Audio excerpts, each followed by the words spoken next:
বনে রলে রলে কি সব বলে না, ও রনে বনে জলে জলে। এই যে শুনে নিলে, এবার থেকে জলে জঙ্গলে যেখানেই কোনো বিপদে পড়বে আমার এই দাদাকে স্মরণ করবে। নাম্বার লাগলে আমাকে ডিএম করো, আমি কিন্তু শেয়ার করব। হ্যাঁ, তবে দাদা কিন্তু সিঙ্গেল নেই।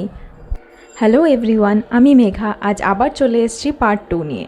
গেছিলাম ইকো পার্ক, জাস্ট কোথাও ঘুরতে যেতে ইচ্ছে করছিল, কাছে পিঠের মধ্যে ইকো পার্ক ইজ বেস্ট। সেখানে দাঁড়িয়ে একটু হাওয়া খেয়ে নিলাম, সাথে কিছু ফটো তুলে বেরিয়ে পড়েছি। রাস্তায় গোলা চোখে পড়তে খুব ইচ্ছে করছিল গোলা খেতে। গোলা তো নয়, লিকুইড কালার জাস্ট। আর এইদিকে দেখো, প্রিয়াঙ্কা দিয়ে এনজয় করে বার্গার খাচ্ছিল, আর এনারা ওর পেছন লাগছিল। মুখে আগে ঢুকে তারপর কিছু লাগবে? পেঁয়াজ, শসা, মেয়োনিজ। সো এভাবেই গল্প, আড্ডা, ইয়ার্কি, ঠাট্টার মাঝখানে একটা সুন্দর দিন কাটিয়ে ফিরছিলাম বাড়ির দিকে। আজকের ব্লগটা এটুখানি। এভাবেই আমাদের সাথে থেকো, পাশে থেকো। টাটা।